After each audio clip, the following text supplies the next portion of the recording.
जय हिंद, नमस्कार। मैं उमर जैदी स्वागत करती हूँ आप सबका एक बार फिर से आज के हमारे खास कार्यक्रम में। दोस्तों, आज हम बात करने वाले हैं भारत के एक ऐसे स्ट्रेटेजिक लीप की जो हमारी मैरीटाइम सिक्योरिटी और ग्लोबल पावर प्रोजेक्शन को रिडिफाइन कर सकती है। भाभा एटॉमिक रिसर्च सेंटर अब इंडियन नेवी के लिए नेक्स्ट जनरेशन जो न्यूक्लियर सबमरीन है उसके रिएक्टर डिजाइन और डेवलप करने पर काम कर रहा है। ये डेवलपमेंट सिर्फ एक टेक्नोलॉजिकल माइलस्टोन नहीं है बल्कि एक स्ट्रेटेजिक सिग्नल है। भारत अपनी न्यूक्लियर पावर्ड सबमरीन फ्लीट को अपग्रेड करके इंडियन ओशन से लेके इंडो पैसिफिक तक अपनी प्रेजेंस को असर्ट करना चाहता है। अब सवाल ये है कि क्या भारत ग्लोबल जो ब्लू वाटर नेवी क्लब है उसमें अपनी जगह पक्की करने के लिए रास्ते पर है और उस मुकाम पर पहुंच रहा है, और जो ग्लोबल और रीजनल इसके क्या क्या कुछ इम्प्लीकेशंस या फिर किस तरह के परिणाम इससे होंगे उनको हम समझने की कोशिश करेंगे। और हमारे साथ मौजूद हैं उमेश जी। उमेश जी, बहुत बहुत स्वागत है आपका। जय हिंद, नमस्कार। जय सिया राम अंबर जी। जय सिया राम। उमेश जी, सबसे पहले तो ये कि जो बाग के रिएक्टर प्रोजेक्ट को अगर हम बात करें, जो ये सामने आ रही है खबर, क्या सिग्निफिकेंस है, किस तरह से आप इसको देख रहे हैं? क्या सिर्फ एक टेक्नोलॉजिकल ब्रेक थ्रू है या या फिर हम इसको एक स्ट्रेटेजिक माइलस्टोन या मास्टर स्ट्रोक के तौर पर देखें? देखिए अंबर जी, न्यूक्लियर सबमरीन दो प्रकार की होती हैं। एक तो डीजल पावर्ड सबमरीन होती है, एक न्यूक्लियर पावर्ड सबमरीन होती है जो न्यूक्लियर रिएक्टर के रहने से वो चलती है। जी। भारत के पास दोनों ही है, डीजल पावर्ड भी है और न्यूक्लियर पावर्ड भी है। और न्यूक्लियर पावर्ड सबमरीन में हमारे पास आईएनएस अरिगात है, आईएनएस अरियंत है, और आईएनएस अरिदमान का जो ट्रायल है वो एक तरह से चल रहा है। तो मतलब तीन तो सबमरीन हमारे पास है। बट इनकी जो सबमरीन के अंदर जो रिएक्टर क्षमता है अभी है 83 मेगावाट्स। अब Bhabha atomic research centre 200 megawatts वाला रिएक्टर वो तैयार कर रहा है, जिसके कारण हमारी जो न्यूक्लियर सबमरीन की क्षमता है वो 2.5 गुना बढ़ जाएगी। देखिए 83 से 200 पहुंचेगी तो बहुत फर्क पड़ता है। सबसे पहले हमें समझना पड़ेगा कि सिग्निफिकेंस क्या है न्यूक्लियर सबमरीन्स का। जो डीजल पावर सबमरीन्स होती है ना, वो नॉइस बहुत मेक करती है और उसको बार बार एक तरह से बाहर आना पड़ता है, जिसके कारण जो स्टेल्थ एडवांटेज होता है, जो दुश्मन की सैटेलाइट उसको एक तरह से पकड़ लेती है। सेकेंड, ये आवाज भी करती है जिसके कारण ये डिटेक्टेबल हो जाती है। जबकि न्यूक्लियर पावर जो सबमरीन्स रहती है उसको डिटेक्ट करना मुश्किल होता है। भारत जी। के पास जो दो सबमरीन हैं उनके अंदर 83 मेगावाट्स वाला रिएक्टर है। अब जी। 200 मेगावाट वाला रिएक्टर होने से क्या होता है, ये जो सबमरीन्स है, जो 200 मेगावाट रिएक्टर के कारण वो अंडरग्राउंड रहेगा तो सैटेलाइट से डिटेक्ट नहीं कर पाएंगे। सेकेंड, हम्म। मतलब आप सोच लीजिए, अगर इसके अंदर न्यूक्लियर फ्यूल डाल के नीचे रख दे, इसको समुद्र के अंदर रह दे, तो कम से कम 10 साल भी नहीं आए तो कोई फर्क नहीं पड़ता। सेकेंड, इसके भारत का जो सेकेंड स्ट्राइक कैपेबिलिटी है वो कई गुना बढ़ जाता है। मतलब आप सोचिए, लंबी टाइम तक ये मतलब समुद्र में एक तरह से घूमता रहेगा, किधर रहेगा किसी को मालूम नहीं पड़ेगा। और इसके अंदर जो मिसाइल्स रहती है, it can strike any part of the world. अब वो 83 मेगावाट वाला सबमरीन है ना, वो बाहर आता रहेगा, फिर हमको देखना पड़ेगा। तो क्या है, दुश्मन को जो सैटेलाइट है उसको पकड़ लेगी और फिर वो एक अनुमान लगा लेगी। अब लंबे टाइम तक अगर न्यूक्लियर सबमरीन कहीं दिखती नहीं है, समझ लीजिए 10 साल तक दिखती नहीं है, तो उससे क्या होगा, कोई भी सैटेलाइट इसको डिटेक्ट नहीं कर पाएगी।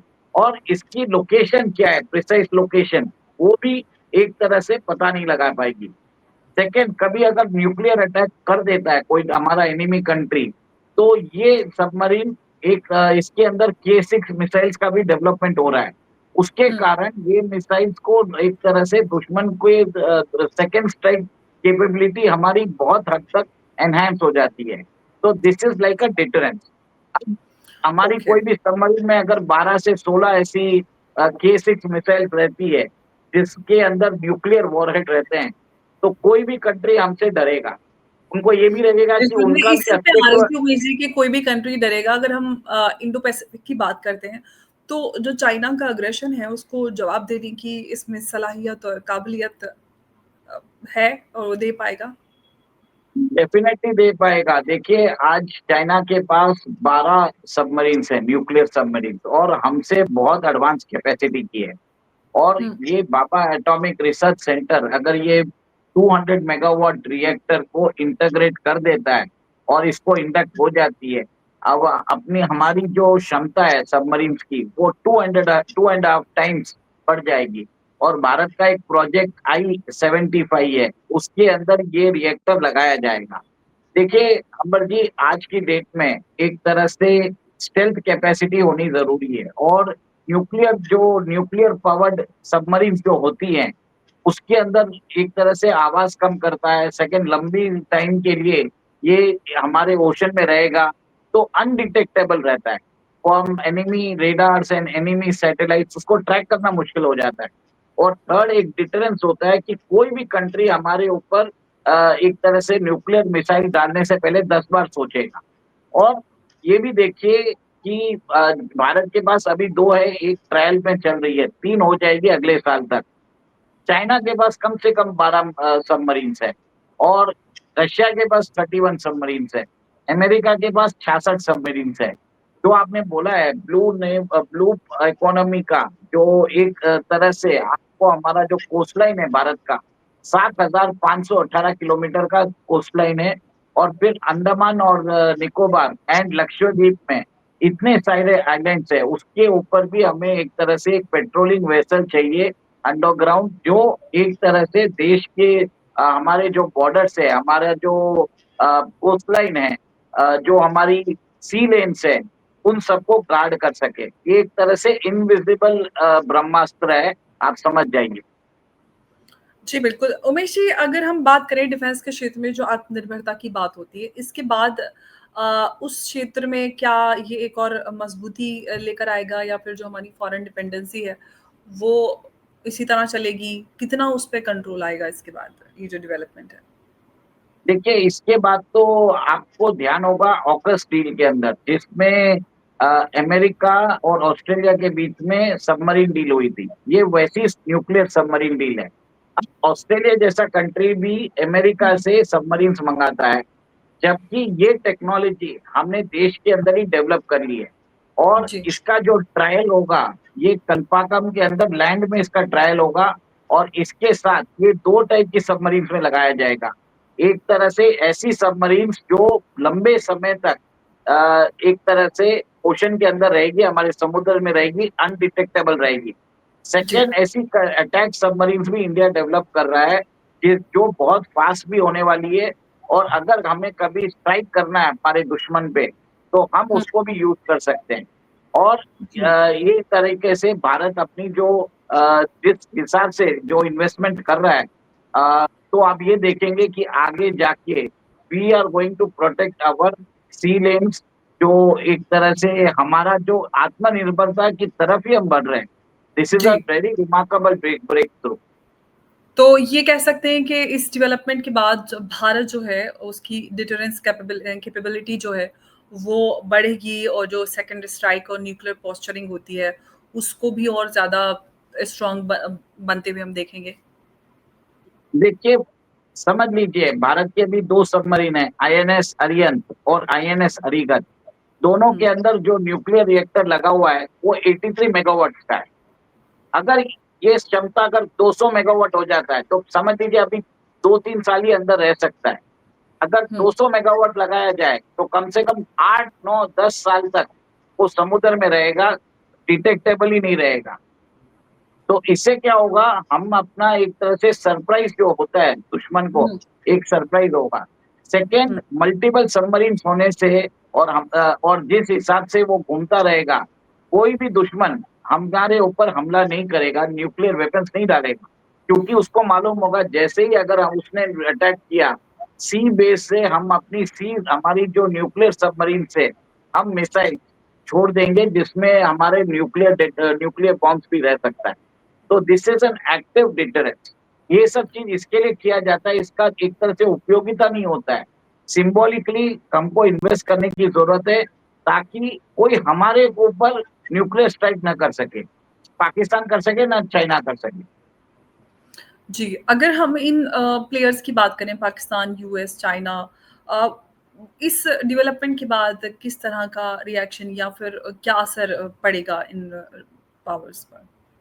दोनों ही देश में, पाकिस्तान और चाइना में खलबली मच जाएगी और मच गई होगी, क्योंकि भारत एक्टिवली अपनी जो नेवल सैन्य क्षमता है उसको एक्सपैंड करता जा रहा है। वो जिस हिसाब से नए फ्रिगेट्स, शिप्स, सबमरीन्स और उसके लिए अभी हमने मराइन रफाल भी लिया है, तो कहीं ना कहीं हमारी जो स्ट्रेटेजिक ऑटोनॉमी है इंडियन ओशन रीजन में, हम अपनी सीज को प्रोटेक्ट कर पा रहे हैं। सेकेंड, आपके पास अगर शक्ति होगी तो हुँ, आप अपने अपने जो एक्सक्लूसिव इकोनॉमिक जोन में एनिमी जो एनिमी जो शिप्स होते हैं, एनिमी सबमरीन्स होते हैं, उसको भी डिटेक्ट कर सकते हो, उनको भी बाहर रख सकते हो। देखिए, आज हम्बनटोटा पोर्ट जो है चाइना के कब्जे में आ चुका है। 99 इयर्स का लीज लेके रखा है। हुँ। सोचिए, जो पोर्ट ऑपरेशनली नहीं है उसके ऊपर चाइना ने उधर बिल्ड किया, 99 इयर्स लीज भी ले लिया। अब वो वहां पे न्यूक्लियर सबमरीन लॉन्च करेगा, भारत के ऊपर सर्वेलेंस करेगा, भारत क्या गतिविधियां कर रहा है, सब चीज की इंफॉर्मेशन कलेक्ट कर रहा है। तो कहीं ना कहीं मेरा ये मानना है कि हमारे पास ये कैपेबिलिटी बढ़ने के बाद हम चाइना के जितने भी सबमरीन्स हैं, शिप्स हैं, फ्रिगेट्स हैं, उनको हम सरप्राइज कर सकते हैं। और और हमारी अगर सबमरीन्स उधर घूमती रहेगी तो कोई भी एनिमी नेशन हमारे एक्सक्लूसिव इकोनॉमिक जोन में नहीं आएगा। हमारे यहाँ पे हमारे जो बॉर्डर्स हैं, जो सी बॉर्डर्स है, कोस्टल बॉर्डर्स है, वो सिक्योर रहेंगे। तो उमेश जी हम ये अब मान सकते हैं कि जो भारत है उसकी जो मैरीटाइम स्ट्रेटजी है, वो कोस्टल डिफेंस से निकल के अब जो ग्लोबल सी लेन्स हैं, उसके कंट्रोल की तरफ बढ़ रही है? डेफिनेटली हम कर रहे हैं। देखिए, अभी इसके लिए तो लक्षद्वीप में भी फॉरवर्ड पोस्ट बना रहे हैं। अंडमान एंड निकोबार का टर्मिनल में भी हम 72,000 करोड़ का इन्वेस्टमेंट कर रहे हैं। इधर भी हम लक्षद्वीप को भी बढ़ा रहे हैं, ताकि हम जितने भी हमारे जो फॉरवर्ड पोस्ट है उसके अंदर भी हम अपनी एक तरह से प्रेजेंस बना सकते हैं। अगर आपके पास सबमरीन्स रहेगी, आपके पास पेट्रोल व्हीकल्स रहेगा, तो लोग आपको एक तरह से कभी भी समझ लीजिए, जरूरी नहीं है कि सिर्फ एनिमी को डिटर करने के लिए जरूरत है। हुँ। समुद्री पायरेट्स भी होते हैं, फिर बाद में कभी कभार प्राकृतिक आपदा आ जाती है, तो उस समय भी हम एक तरह से रेस्क्यू मिशन भी चालू कर सकते हैं। इससे क्या होता है, रिलायबिलिटी बढ़ता है, ट्रस्ट बढ़ता है। भारत के साथ जो छोटे छोटे नेशंस है, जैसे मॉरिशियस है, मालदीव्स है, वो भी भारत के ऊपर बहुत ज्यादा निर्भर रहेंगे और वो टिल्ट नहीं करेंगे चाइना की तरफ। आपके हुँ। पास वो शक्ति होनी ज़रूरी है। आप जब तक आप शक्ति प्रदर्शन नहीं करेंगे, आपको सम्मान नहीं मिलेगा। सिर्फ़ आप बातें करने से कोई मतलब नहीं है।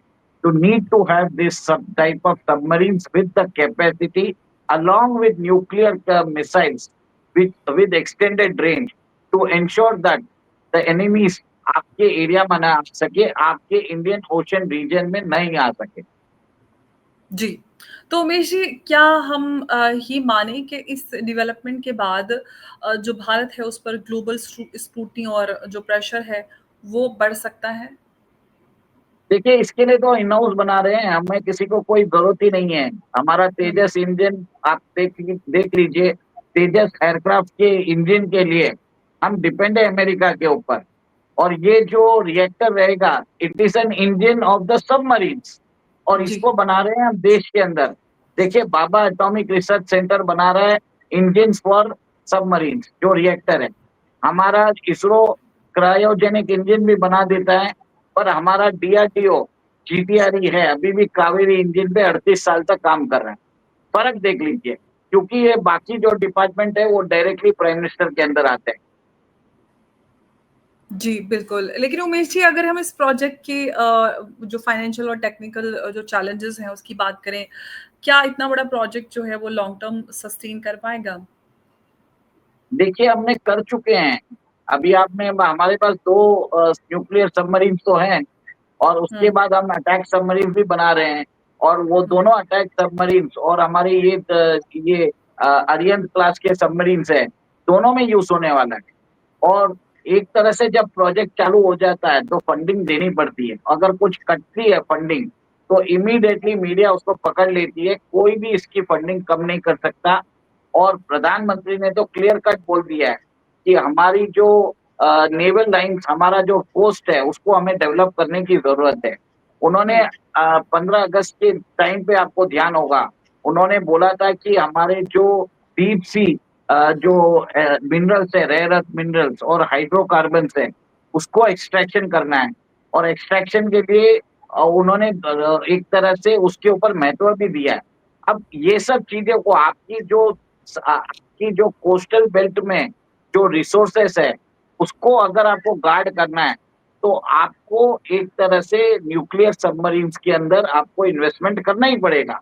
और 7,518 किलोमीटर की कोस्ट लाइन है, गुजरात से लेके बंगाल तक। सोच लीजिए, इतनी बड़ी कोस्ट लाइन है, उसको मैनेज करने के लिए आपको सबमरीन जरूरी है।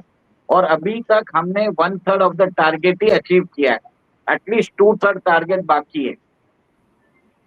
ओके, तो मतलब ये है कि अभी और इस दिशा में काम करने की ज़रूरत है। अगर आवाम या फिर हम जनता की बात करें, क्या जनता इस पूरे डेवलपमेंट को समझ पा रही है कि ये इसके पीछे कितना बड़ा एक कितना बड़ा रीज़न है और कितना अहम ये है, सर्वाइवल और डिटरेंस का सवाल है, भारत की सुरक्षा के अगर हवाले से हम बात करें? देखिए, जनता को तो हम क्लियर कट बता ही रहे हैं, सबको समझने वाली बात है। जितने पास हमारे पास स्ट्राइक कैपेसिटी रहेगी, हम जितनी जगह अगर हम एनोनिमिटी मेंटेन कर पाएंगे, तो कहीं ना कहीं आप अपनी कोस्ट लाइन को सुरक्षित रख सकेंगे। जनता को तो मालूम ही नहीं है कि हमारी 7,518 किलोमीटर की कोस्ट लाइन है, और 200 नॉटिकल माइल्स के बाद जो हमारी कोस्ट लाइन है, वो भी हमारी टेरिटरी है। ये भी नहीं मालूम है जनता को। तो आपको क्या लगता है कि जनता में कहीं न कहीं सुरक्षा और इस सब के हवाले से अभी जानकारी की, अवेयरनेस की कमी है? वो तो रहने ही वाली है ना, क्योंकि कांग्रेस ने कभी भी हमारे जो कोस्ट लाइन है, उसको तवज्जो ही नहीं दी थी। उन्होंने कभी भी इम्पोर्टेंस नहीं दिया। हुँ, अब मोदी सरकार आके काम कर रही है। वाइजिंगम पोर्ट किसके लिए ओपन किया? जो इतने बड़े कंटेनर शिप भारत में आ ही नहीं सकते थे, और मोदी जी बोल ही रहे हैं, इतने बड़े शिप्स नहीं होने के कारण $65 बिलियन हमको इनको बाहर के शिप्स को देने पड़ते हैं। $65 हुँ। बिलियन मतलब कम से कम 5.5 लाख करोड़ हो जाता है। देश के अंदर आपको शिप बिल्डिंग कैपेसिटी बढ़ानी होगी, आपको न्यूक्लियर सबमरीन्स में भी इन्वेस्टमेंट करना पड़ेगा, आपको अटैक सबमरीन्स के ऊपर भी एक तरह से इन्वेस्टमेंट करना पड़ेगा। तब जाके आप अपनी कोस्टलाइन्स को एक तरह से सेफगार्ड कर पाओगे, आप अपने मैरीटाइम रूट्स को सेफगार्ड कर पाओगे, आप एक लॉजिस्टिक्स नेटवर्क बना पाओगे, और आपके जितने भी पोर्ट्स हैं, आपने जैसे सबांग पोर्ट लेके रखा, हमने कोलंबो टर्मिनल भी अब डेवलप कर रहे हैं, फिर बाद में हाइफा पोर्ट को डेवलप कर रहे हैं।